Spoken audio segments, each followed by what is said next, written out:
Oke, assalamualaikum warahmatullahi wabarakatuh. Selamat malam semuanya.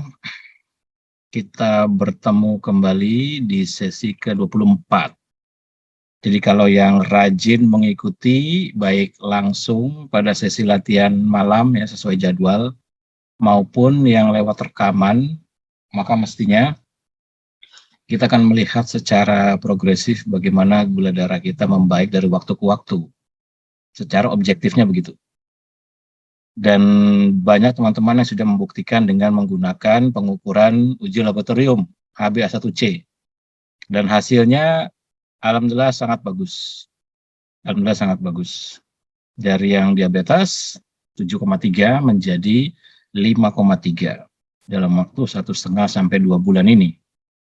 Dari yang tadinya 6,1 menjadi 5,7. Ada yang dari prediabetes menjadi normal. Normal itu HbA1c-nya kurang dari 5,7%. Kalau antara 5,7 sampai 6,5 ini masih masuk pada prediabetes. Tapi artinya resikonya sudah berkurang. Jika yang tadi kondisinya diabetes kemudian masuk pada prediabetes, resikonya berkurang.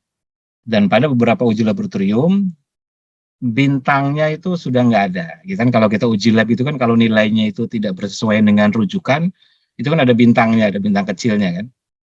Atau warnanya masih merah begitu. Tapi kalau sudah masuk pada rujukan, maka bintang kecilnya nggak ada atau warnanya berubah menjadi hijau atau biru, biasanya seperti itu. Tergantung jenis labnya, tapi umumnya pakai bintang. Nah, ini sudah banyak yang melaksanakan latihan ini dan hasilnya, alhamdulillah perbaikannya sangat drastis.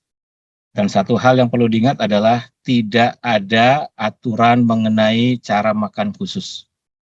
Jadi nggak ada misalnya hari hari ke-1 sampai hari ke-5 makan telur 6 biji misalnya gitu, nggak ada.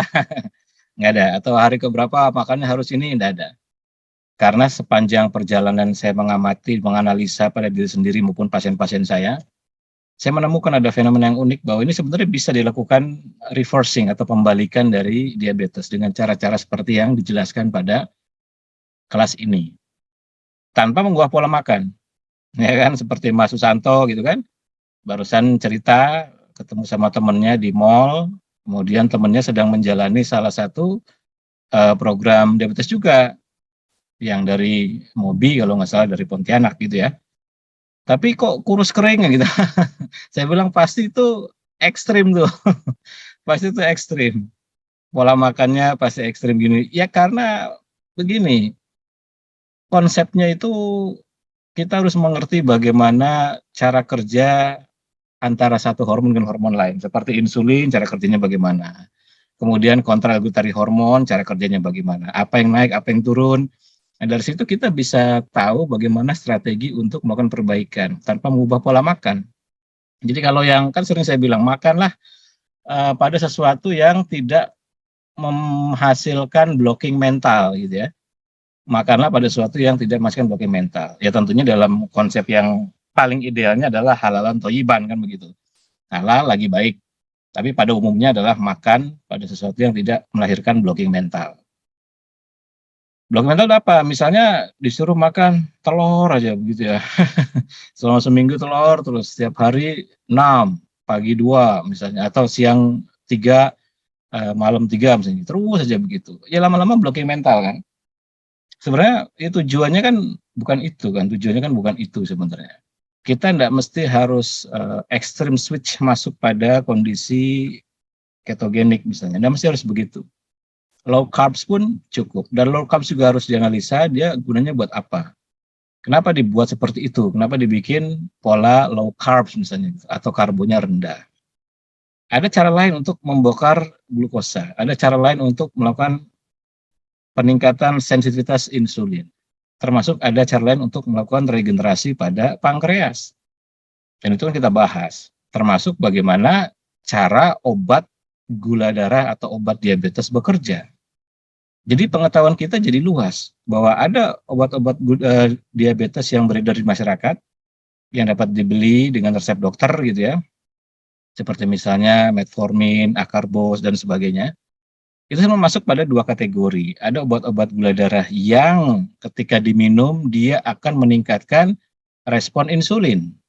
Sehingga nanti berikutnya insulin itulah yang akan menurunkan gula darah. Kan salah satu fungsi insulin kan adalah untuk memasukkan glukosa ke dalam sel. Otomatis dia akan mengurangi jumlah dari glukosa. Pada mereka yang normal, mau makan 1 sendok, makan 1 piring, makan 2 piring, 3 piring, insulin akan memaksa gula darah menjadi normal. Pada mereka yang normal ya, pada mereka yang normal. Nah, pada mereka yang tipe 2, insulinnya ini underreaktif, artinya dia tidak bekerja secara baik. Istilahnya insulin resisten. Dia keluar, tapi dia tidak mengerjakan tugasnya begitu. Dia keliling-keliling aja. Nah, ini strateginya ya sedikit berbeda dibandingkan diabetes tipe 1. Kalau insulin resisten itu kita memahami sebagai diabetes tipe 2. Jadi istilah yang sering kita dengar di masyarakat sebagai, oh dia lagi sakit diabetes, itu adalah tipe 2. Ini umumnya di masyarakat. Jadi kalau kita kenal teman misalnya, oh kamu diabetes ya, iya, berarti yang dimaksud adalah tipe 2, umumnya begitu. Sebelum kita tanya secara detail. Karena tipe 1 adalah kerusakan pankreas, artinya pabriknya rusak. Kalau kerusakan pankreas, jelas strateginya berbeda dengan insulin resisten. Kalau insulin resisten ini pankreasnya masih baik. Pankreasnya masih mengeluarkan insulin. Kalau tipe 1, pankreasnya rusak, insulinnya tidak keluar dari pankreas. Maka dia harus suntik insulin. Otomatis solusinya adalah regenerasi sel. Dan ini pun bisa dicapai dengan latihan ini, walaupun memang tidak spesifik. Yang kita bicarakan di dalam program ini adalah diabetes tipe 2, bukan tipe 1. Karena tipe 1 secara statistik jumlahnya tidak sebesar seperti tipe 2. Nah, seperti itu. Nah, maka ketika kita paham cara kerja obat gula, yang satu menimbulkan peningkatan sensitivitas insulin, reaktivitas insulin, dan kategori yang kedua adalah untuk menurunkan gula darah, kita jadi ngerti kapan itu harus diminum gitu ya, kalau dibareng dengan puasa. Jadi obat-obat yang meningkatkan sensitivitas insulin ya jangan diminum di awal ketika kita akan melakukan puasa panjang gitu. Seperti misalnya puasa 12 jam nanti Ramadan ya, atau puasa 13 jam atau puasa 16 jam. Jangan diminum pada saat sahur. Minumnya ya nanti aja saat berbuka begitu.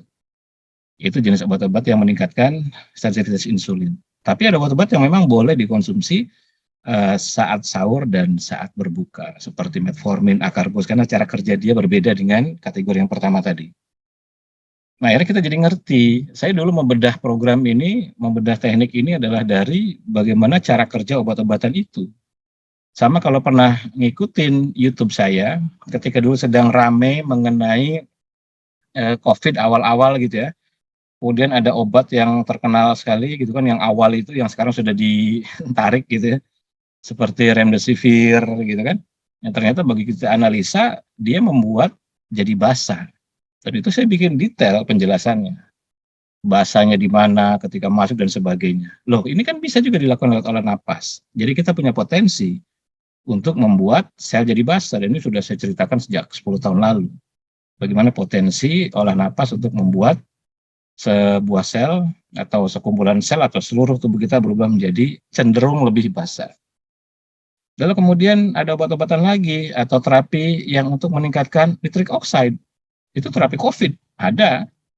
Loh, kita juga bisa lewat olah napas gitu. Saya berpikir pada saat itu dengan pengetahuan saya saat itu, loh mestinya bisa, olah napas juga bisa. Lalu kemudian ada protokol di luar negeri yang cukup terkenal di mana pasien COVID diberikan dosis melatonin. Harus dengan dokter ya, nggak boleh dibeli bebas. Loh, ternyata di otak saya pun ini bisa olah napas ini untuk menghasilkan produksi melatonin begitu. Dan itu saya buatkan videonya. Dan ketika itu dijalankan, kemudian pasien membaik. Lalu muncul lagi badai sitokin, ramai sekali kan dulu badai sitokin. Kenapa bisa terjadi badai sitokin? Oh, reaktivitas dari saraf simpatik yang over, yang berlebih. Kenapa bisa berlebih? Karena si COVID membajak reseptor saraf parasimpatik. Reseptor saraf parasimpatiknya dibajak. Reseptor ACE2 yang sering kita dengar sebagai reseptor ACE2 itu adalah reseptor parasimpatik. Jadi makanya seperti analogi, kita ada di dalam sebuah bis, ya, kita semua nih, misalnya nih ada sekian puluh orang nih masuk dalam sebuah bis, lalu supirnya bilang, Bapak Ibu remnya blong.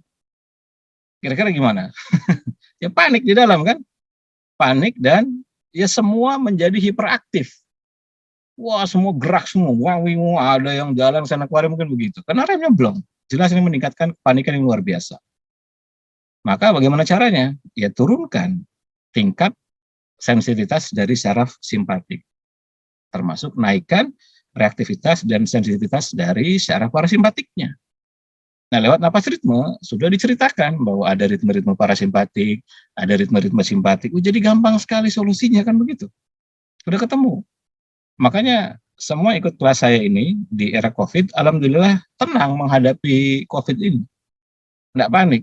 Ya kan, happy hipoksia. Loh ini mainan oximeter itu dari 10 tahun lalu. Metode ini sudah mainan oximeter sejak 10 tahun lalu. Jadi kita ngerti bagaimana cara menaikkan oksigen, bagaimana cara menurunkan oksigen. Bagaimana cara mengetahui oksigen ini menjadi full di dalam darah, dan bagaimana cara mengetahui pembongkaran oksigen dalam jaringan. Kita udah main dari 10 tahun lalu, nggak ada masalah. Jadi begitu muncul hypoksia, kita ngerti solusinya. Ritme-ritme apa yang bisa dipakai untuk menaikkan oksigen, sehingga SpO2-nya menjadi lebih optimal dari biasanya. Seperti itu. Lalu obat-obatan apa lagi yang ngetren pada saat COVID itu? Ya kita analisa, termasuk dampak dari long COVID. Salah satu dampak dari long COVID adalah terjadi kenaikan diabetes. Terjadi kenaikan diabetes. Hampir dominan seperti itu. Orang nggak diabetes aja, begitu kena COVID, setelahnya dia menjadi diabetes, gula darahnya tinggi. Ya kan sudah dibuktikan sama teman-teman yang pada kena COVID itu. Cerita dari Pak Supriyanto, ya kan, cerita dari Bu Enda, yang biasanya gula darahnya 100-an aja melonjak menjadi 180, 200, Pak Supriyanto melonjak menjadi sekian ratus gitu kan. Pada saat kena COVID dan setelahnya kan. Nah, dampak-dampak itu kita analisa. Saya carikan jurnalnya, saya analisa, lalu saya carikan solusi olah napasnya seperti apa. Maka semua peserta komunitas ini, alhamdulillah, kita tenang dalam menghadapi COVID ini. Jika ada apa-apa, laporan. Kita ada solusinya. Nah, seperti itu. Oke, Mas Aldrin, diabetes yang luka sukar sembuh atau sampai yang harus diamputasi itu tipe 1, tipe 2. Umumnya itu tipe 2. Sukar sembuh itu umumnya tipe 2. Kenapa? Ya jangan lupa, kan dulu saya pernah bilang bahwa mereka yang diabetes itu akan terjadi peningkatan hormon stres. Stresnya makin tinggi. Kemudian ada terjadi peningkatan sel lemak, adipose tissue, white adipose tissue. Dan sel lemak itu adalah low grade inflammation. Low grade inflammation. Jadi terjadi kenaikan inflamasi di dalam tubuh mereka yang kena diabetes. Ya kan? Jadi semua potensi sumber daya untuk menurunkan inflamasi pada sebab-sebab eksternalnya itu akan dipakai untuk dalam tanda kutip memadamkan diabetes. Jadi kalau ada luka sedikit ya sudah akan sulit, ya kan? Karena banyak faktor di situ. Yang jelas kekacauan pada metabolik. Makanya salah satu masalah pada era saat ini adalah masalah sindrom metabolik, dan itu pernah saya tulis berkali-kali mengenai sindrom metabolik.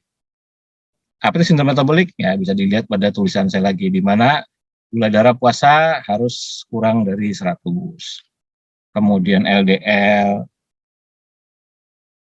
HDL bagi laki-laki di atas 40, HDL bagi perempuan di atas 50, lingkar pinggang bagi laki-laki kurang dari 90, lingkar pinggang bagi perempuan kurang dari 80, tidak obesitas, kemudian trigliserida normal, tidak sedang minum obat apapun. Jadi pernah saya jumpai, Mas, hasil uji lab saya bagus sekali. Wih, keren Bapak. Saya tanya, Bapak minum apa aja? Saya minum ini, ya enggak bisa. Itu ngakalin namanya.